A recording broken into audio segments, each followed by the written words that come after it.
आपको पता है भारत में एक ऐसा शिवलिंग है जो जमीन के ऊपर नहीं बल्कि जमीन के नीचे है, और यह दुनिया का एकमात्र ऐसा शिवलिंग है जो सिर्फ शिव का नहीं बल्कि त्रिदेव यानी ब्रह्मा, विष्णु और महेश का साक्षी है। ब्रह्मगिरी पर्वत की गोद में बसा एक ऐसा स्थान जो बाहर से देखने पर एक प्राचीन शिव मंदिर लगता है, काले पत्थरों से बना, शांत और गंभीर। लेकिन जैसे ही आप इसके इतिहास और रहस्यों में उतरते हैं, आपको एहसास होगा कि यहाँ का यह मंदिर शिव के बाकी धामों से बिल्कुल अलग है। लेकिन सवाल उठता है, आखिर ऐसा क्यों? महाराष्ट्र के नासिक जिले में बसा त्र्यंबकेश्वर ज्योतिर्लिंग, जहां शिव 3 नेत्रों वाले त्र्यंबकेश्वर रूप में विराजमान है, यानी कि इस शिवलिंग में आपको शिव जी के साथ साथ ब्रह्मा और विष्णु जी के भी दर्शन होते हैं। लेकिन खास बात यह नहीं, खास तो यहाँ के रहस्य हैं जो आपको भी चौंका कर रख देंगे। यहाँ सबसे खास है गोदावरी नदी, जिसे दक्षिण की गंगा भी कहा जाता है। लेकिन जितनी यह नदी पवित्र है, उतनी ही रहस्यमयी है इसकी उत्पत्ति की कथा। और क्या है नासक हीरे का श्रापित इतिहास। माना जाता है कि यह हीरा जिसके भी पास गया, उसका पूरा कुल समाप्त हो गया। आखिर क्या है इस श्रापित हीरे का रहस्य, और अभी यह कहाँ है? और क्या है कुशावर्त कुंड का रहस्य, जिसमें स्नान मात्र से सारे पाप धुल जाते हैं? और फिर आता है गुप्त गुफा, जिसमें आम लोगों को जाने की सख्त मनाही है। आखिर क्या है उस गुफा के अंदर? और क्या है काल सर्प दोष और नारायण बलि की कहानी? यह मंदिर केवल एक मंदिर नहीं बल्कि इतिहास और रहस्यों का ऐसा संगम है जिसकी कहानी जानकर आप भी हैरान रह जाएंगे। तो चलिए जानते हैं त्र्यंबकेश्वर ज्योतिर्लिंग की असली कहानी।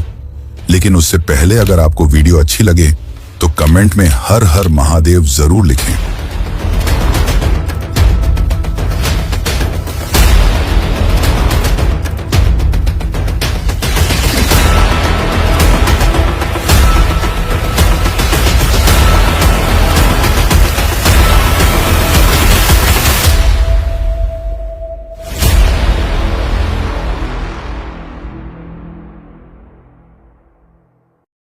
आज से हजारों साल पहले इस स्थान पर एक घना जंगल हुआ करता था।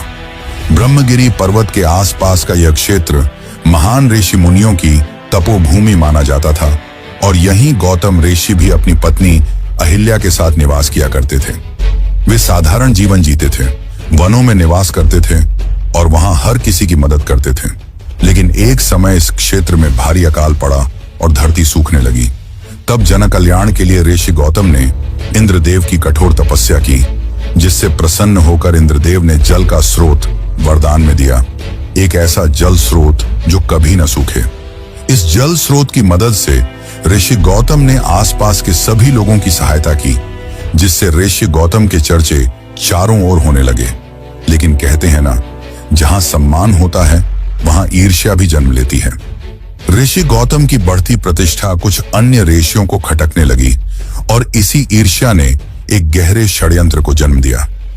एक दिन कुछ ऋषियों ने मिलकर एक बीमार और अधमरी गाय को ऋषि गौतम के खेत में छोड़ दिया, और जैसे ही ऋषि गौतम ने उसे हटाने की कोशिश की, वह गाय मर गई।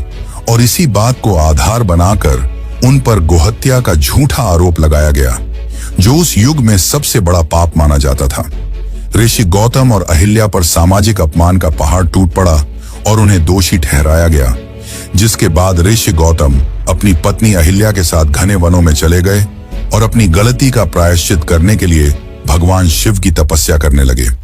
अंततः उनकी भक्ति से प्रसन्न होकर भगवान शिव प्रकट हुए और उन्होंने कहा, ऋषि गौतम, आप निर्दोष हैं और यह पूरा प्रसंग ईर्ष्या से रचा गया षड्यंत्र था, इसलिए आपको गोहत्या का कोई पाप नहीं लगा है। इसके बाद ऋषि गौतम के मन को शांति मिली और साथ ही भगवान शिव ने उन्हें वरदान मांगने को कहा। तब ऋषि गौतम ने न अपने अपमान का बदला मांगा और न ही किसी को दंड देने की इच्छा रखी। उन्होंने शांत स्वर में कहा, हे प्रभु, ये जैसे भी हैं मेरे ही लोग हैं, और अभी मेरी यह धरती अकाल से तड़प रही है। मेरी आपसे विनती है कि कृपया गंगा जी को इस धरती पर अवतरित करें ताकि जन कल्याण हो सके। भगवान शिव अत्यंत प्रसन्न हुए और गंगा को गोदावरी के रूप में यहाँ प्रकट होने का वरदान दिया, जिस कारण यहाँ की गोदावरी को आज दक्षिण की गंगा कहा जाता है। लेकिन कहानी यहीं समाप्त नहीं होती। गंगा तो गोदावरी के रूप में यहाँ अवतरित हुई, पर उनकी भी एक मांग थी कि वे शिव जी के बिना यहाँ निवास नहीं करेंगी, जिसके पश्चात शिव जी ने भी यहाँ निवास किया और इस प्रकार यहाँ एक ज्योतिर्लिंग प्रकट हुआ और आज हम इस क्षेत्र को त्र्यंबकेश्वर के नाम से जानते हैं। लेकिन क्या आपको पता है कि जो आज आप यह मंदिर देखते हैं उसका निर्माण किसने कराया और क्या हुआ जब औरंगजेब ने इस मंदिर को ध्वस्त कर दिया? और सबसे रहस्यमयी है नासक मणि की कहानी। तो चलिए अब जानते हैं इसके निर्माण का असली इतिहास। शिवलिंग के प्रकट होने के बाद यह स्थान धीरे धीरे प्रसिद्ध होने लगा और यहाँ एक भव्य मंदिर का निर्माण कराया गया। समय बीता और फिर 17वीं शताब्दी में जब भारत मुगल शासन के अधीन था और 1690 में मुगल शासक औरंगजेब आलमगीर ने अपनी कठोर धार्मिक नीतियों के चलते कई हिंदू मंदिरों को तबाह किया और त्र्यंबकेश्वर मंदिर भी इसकी चपेट में आ गया। प्रसिद्ध इतिहासकार सर जदुनाथ सरकार ने अपनी किताब हिस्ट्री ऑफ औरंगजेब में इस घटना का विस्तार से वर्णन किया है। उनकी सेना ने न केवल मंदिर को क्षतिग्रस्त किया और मूर्तियों को तोड़ा, बल्कि इस पवित्र स्थल का अपमान करते हुए मंदिर के ऊपर एक मस्जिद का गुंबद भी बनवा दिया। इतना ही नहीं, उसने नासिक शहर का नाम बदलकर गुलशनाबाद रख दिया था। यह वह दौर था जब इस धाम की आध्यात्मिक आभा पर एक गहरा साया मंडरा गया। फिर समय का चक्र घूमा और 18वीं शताब्दी आते आते मुगल कमजोर होने लगे और मराठा साम्राज्य का उदय हुआ। मराठा सम्राटों ने मुगलों को हराकर इस क्षेत्र को वापस हासिल किया और इसका नाम फिर से नासिक रख दिया। और फिर आया वह गौरवशाली पल जब इस मंदिर का पुनः निर्माण हुआ। तीसरे पेशवा सम्राट श्रीमंत नाना साहेब पेशवा, जिन्हें बालाजी बाजीराव के नाम से भी जाना जाता है, उन्होंने इस मंदिर का पुनर्निर्माण कराया। सन 1755 से 1786 के बीच लगभग 31 सालों की लंबी अवधि में उन्होंने इस मंदिर का भव्य पुनर्निर्माण करवाया। कहा जाता है कि इस काम में उस जमाने के लगभग 16 लाख रुपए खर्च हुए। आज के हिसाब से देखें तो यह रकम सैकड़ों करोड़ रुपए से भी ज्यादा बनती है। मंदिर को दक्षिण भारत की स्थापत्य कला के अनुरूप काले पत्थरों से बनवाया गया, जो आज भी इसकी मजबूती और भव्यता की कहानी बयान करते हैं। चौकोर मंडप, ऊंचे शिखर और जटिल नक्काशी, यह सब उस समय के कारीगरों के अद्भुत हुनर का सबूत है। नाना साहेब पेशवा ने न सिर्फ मंदिर बनवाया, बल्कि उन्होंने इसे अनमोल रत्न और आभूषण भी दान किए, जिनमें से एक था वह प्रसिद्ध नासक हीरा। तो चलिए अब जानते हैं नासक हीरे का श्रापित इतिहास। लेकिन उससे पहले कृपया करके इस वीडियो को लाइक जरूर करें। त्र्यंबकेश्वर से जुड़ा एक ऐसा रहस्य है जो आस्था और इतिहास से होकर भय तक पहुंचता है। यह कहानी है नासक हीरे की। माना जाता है कि 16वीं या 17वीं शताब्दी के आसपास नासक हीरे को दक्षिण भारत की गोलकुंडा की खदानों से निकाला गया था। यह वही खदान थी जहां से कोहिनूर हीरा भी निकला था। इसके बाद यह नासक हीरा मुगल सत्ता के हाथों में गया और माना जाता है कि उस समय यह लगभग 90 कैरेट का था। इसके बाद 18वीं शताब्दी में जब मराठाओं ने मुगलों को हराया तो यह हीरा उनके हाथ आया और उन्होंने इसे त्र्यंबकेश्वर मंदिर को अर्पित कर दिया। फिर कुछ स्थानीय लोक कथाओं के अनुसार इसे भगवान शिव की मूर्ति की एक आंख के रूप में स्थापित किया गया था। माना जाता है कि इस दौरान मराठा शासकों को राजनीतिक अस्थिरता, युद्ध और आंतरिक संघर्षों का सामना करना पड़ा, जिसे इस हीरे की श्रापित शक्ति से जोड़ा गया। इसके बाद साल 1817 से 1818 के बीच एंग्लो मराठा युद्ध में पेशवा बाजीराव द्वितीय की पराजय हुई और यह हीरा ब्रिटिश ईस्ट इंडिया कंपनी के हाथ लग गया, जिसके बाद इसे लंदन ले जाया गया। लंदन में इस हीरे को प्रसिद्ध ज्वेलर्स रंडल एंड ब्रिज ने खरीदा और यही वह समय था जब हीरे को पहली बार तराशा गया, जिससे इसका वजन 90 कैरेट से घटकर 43 कैरेट ही रह गया।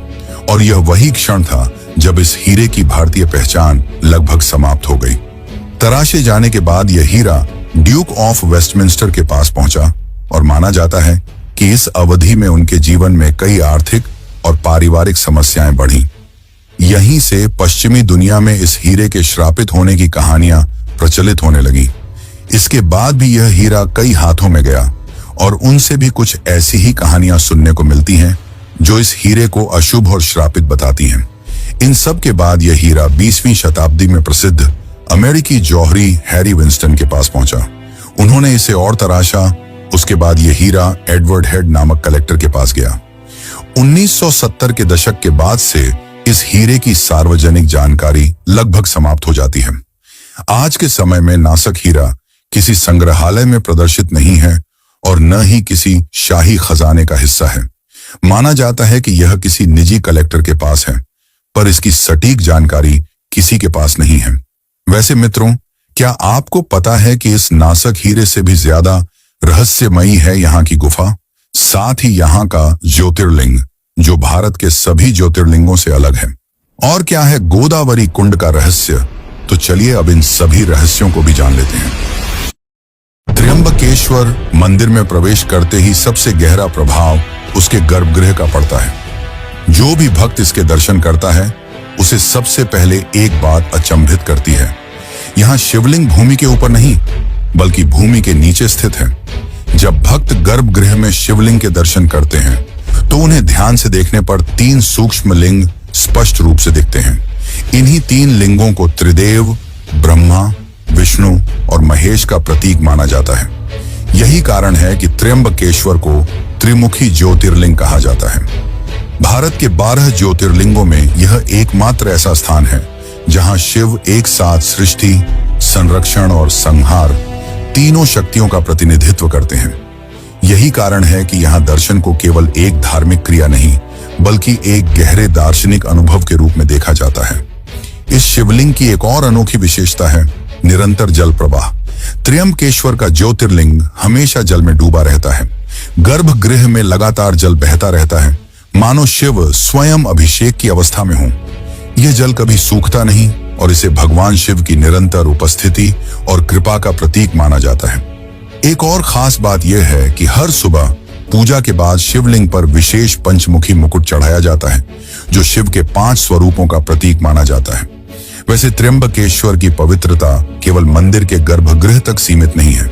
यहाँ की वास्तविक आत्मा तो उस स्थान को माना जाता है जहां से गोदावरी नदी का उद्गम हुआ था, और वह है कुशावर्त कुंड।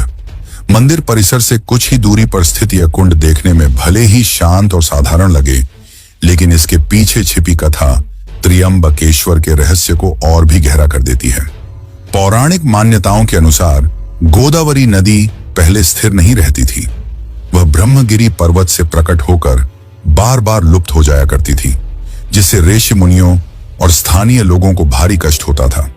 तब ऋषि गौतम ने अपनी तपस्या और साधना के बल पर एक प्रतीकात्मक उपाय किया। उन्होंने कुशा यानी पवित्र घास का उपयोग करके गोदावरी के प्रवाह को बांध दिया ताकि वह इस स्थान को छोड़कर न जाए। यही कारण है कि इस कुंड को कुशावर्त कहा गया, वह स्थान जहां गोदावरी को स्थायित्व मिला। माना जाता है कि कुशावर्त कुंड में स्नान करने से मनुष्य के पापों का क्षय होता है और आत्मिक शुद्धि प्राप्त होती है। विशेष रूप से कुंभ मेले के दौरान इस कुंड का महत्व और भी बढ़ जाता है। जब नासिक में सिंहस्थ कुंभ का आयोजन होता है तब सबसे पहले शैव संप्रदाय के अखाड़े यहीं स्नान करते हैं। साथ ही लाखों श्रद्धालु यहाँ स्नान करते हैं, इस विश्वास के साथ कि गोदावरी की एक बूंद भी जीवन को पवित्र बना सकती है। लेकिन त्र्यंबकेश्वर की परंपराएं केवल तप और स्नान तक सीमित नहीं है। यहाँ शिव का वैभव और राजसी स्वरूप भी उतनी ही गहराई से प्रकट होता है, और इसका सबसे भव्य उदाहरण है शाही सवारी। ये कोई साधारण यात्रा नहीं बल्कि भगवान शिव के राज्य अभिषेक जैसा दिव्य दृश्य होता है। विशेष अवसरों पर त्र्यंबकेश्वर महाराज के पंचमुखी स्वर्ण मुखौटे को एक सुसज्जित पालकी में विराजमान किया जाता है और पूरे नगर में उनकी यात्रा निकाली जाती है। इसके बाद पंचमुखी मुखौटे को वापस मंदिर लाया जाता है और भगवान शिव को हीरे जड़ित स्वर्ण मुकुट धारण कराया जाता है। कुशावर्त कुंड की शांति और शाही सवारी की भव्यता दोनों मिलकर त्र्यंबकेश्वर को एक ऐसा धाम बना देते हैं जहां तपस्या और वैभव दोनों एक साथ अस्तित्व में हैं।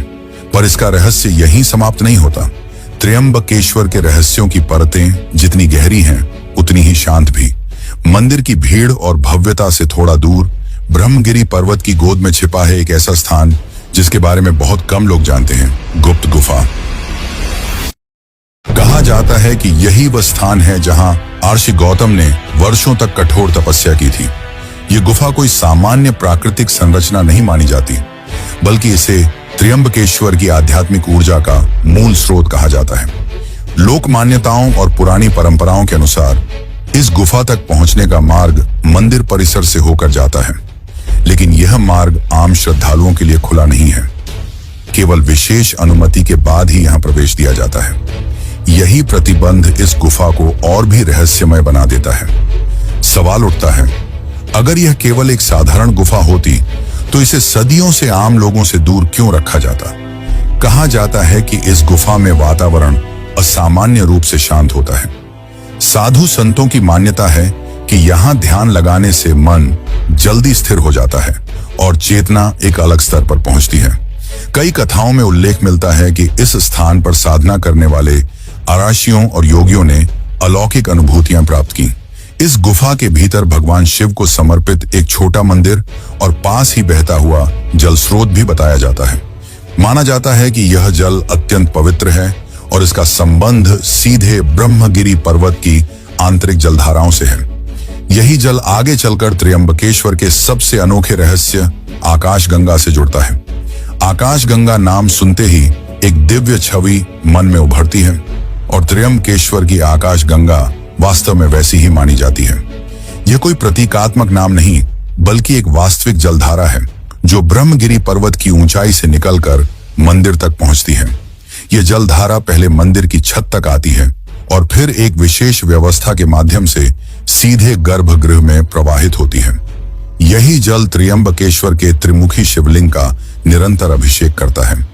श्रद्धालुओं की मान्यता है कि यह साधारण पानी नहीं, बल्कि स्वर्ग से उतरी गंगा है। वैसे मित्रों, त्र्यंबकेश्वर केवल दर्शन का स्थान नहीं है, बल्कि यह उन लोगों के लिए भी एक आशा का केंद्र है जो अपने जीवन में आने वाली अनदेखी बाधाओं के उत्तर खोज रहे हैं। सदियों से यह मान्यता चली आ रही है कि यहाँ स्थित शिवलिंग स्वयंभू है, अर्थात यह किसी मानव द्वारा स्थापित नहीं किया गया, बल्कि स्वयं प्रकट हुआ है। यही कारण है कि त्र्यंबकेश्वर में की गई पूजा को विशेष रूप से प्रभावशाली माना जाता है। भक्तों का विश्वास है कि जहां शिव स्वयं प्रकट हुए हों, वहां की गई साधना सामान्य स्थानों की तुलना में अधिक फलदायी होती है। त्र्यंबकेश्वर का नाम आते ही सबसे पहले जिस पूजा की चर्चा होती है वह है काल सर्प दोष निवारण पूजा। तो चलिए अब इसके बारे में भी जानते हैं। ज्योतिष शास्त्र के अनुसार जब किसी व्यक्ति की कुंडली में सभी ग्रह राहु और केतु के बीच आ जाते हैं तो उसे काल सर्प दोष कहा जाता है। ऐसी मान्यता है कि इस दोष के प्रभाव से व्यक्ति को जीवन में बार बार बाधाएं, मानसिक अशांति, पारिवारिक कलह या कार्यों में असफलता का सामना करना पड़ सकता है। इसी कारण देश विदेश से लोग त्र्यंबकेश्वर आते हैं, इस विश्वास के साथ कि यहाँ विधिपूर्वक की गई पूजा से इन प्रभावों में कमी आती है। यहाँ यह समझना जरूरी है कि काल सर्प दोष को लेकर अलग अलग मत हैं। कुछ विद्वान इसे पूर्णतः ज्योतिषीय मान्यता मानते हैं, तो कुछ इसे मनोवैज्ञानिक प्रभाव से जोड़ते हैं। लेकिन इतिहास यह बताता है कि त्र्यंबकेश्वर सदियों से इस पूजा का एक प्रमुख केंद्र रहा है। यहाँ प्रशिक्षित और पारंपरिक पंडितों द्वारा वैदिक विधि से पूजा करवाई जाती है, जिसमें मंत्रोच्चार, संकल्प और प्रतीकात्मक कर्मकांड शामिल होते हैं। कई श्रद्धालु यह अनुभव साझा करते हैं कि पूजा के बाद उन्हें मानसिक शांति और जीवन में संतुलन महसूस होता है। इसी तरह एक और अत्यंत महत्वपूर्ण अनुष्ठान है नारायण बलि पूजा। यह पूजा उन परिस्थितियों से जुड़ी मानी जाती है जहां किसी व्यक्ति की मृत्यु असामान्य परिस्थितियों में हुई हो, जैसे दुर्घटना, आत्महत्या या अकाल मृत्यु। शास्त्रों के अनुसार ऐसी आत्माओं की शांति के लिए नारायण बलि की जाती है ताकि उनकी अधूरी यात्रा को पूर्ण किया जा सके। त्र्यंबकेश्वर को इस पूजा के लिए सबसे प्रमुख स्थलों में गिना जाता है। नारायण बलि पूजा केवल मृत आत्मा के लिए नहीं, बल्कि उसके परिजनों के मानसिक संतुलन और शांति के लिए भी मानी जाती है। इसमें भगवान विष्णु के नारायण स्वरूप की विशेष आराधना की जाती है, साथ ही शिव का आशीर्वाद भी प्राप्त किया जाता है। यही कारण है कि त्र्यंबकेश्वर जैसे शिवधाम में इस पूजा को अत्यंत प्रभावशाली माना गया है। और इतना निश्चित है कि त्र्यंबकेश्वर में आने वाला व्यक्ति खाली हाथ नहीं लौटता। अगर कुछ नहीं तो कम से कम एक मानसिक स्पष्टता जरूर लेकर जाता है। और यहीं पर शिव से जुड़ा एक और रहस्य धीरे से दस्तक देता है। जिस तरह त्र्यंबकेश्वर में शिव भूमिगत और स्थिर स्वरूप में विराजमान है, ठीक इसके विपरीत गुजरात के सोमनाथ ज्योतिर्लिंग को लेकर एक प्राचीन मान्यता मिलती है कि वहां शिवलिंग कभी आकाश में तैरता हुआ यानी उड़ता हुआ शिवलिंग माना जाता था। एक शिव जो धरती के भीतर है और एक शिव जो आकाश से जुड़ा है। क्या यह केवल संयोग है या शिव के दो अलग अलग रहस्यमयी स्वरूप?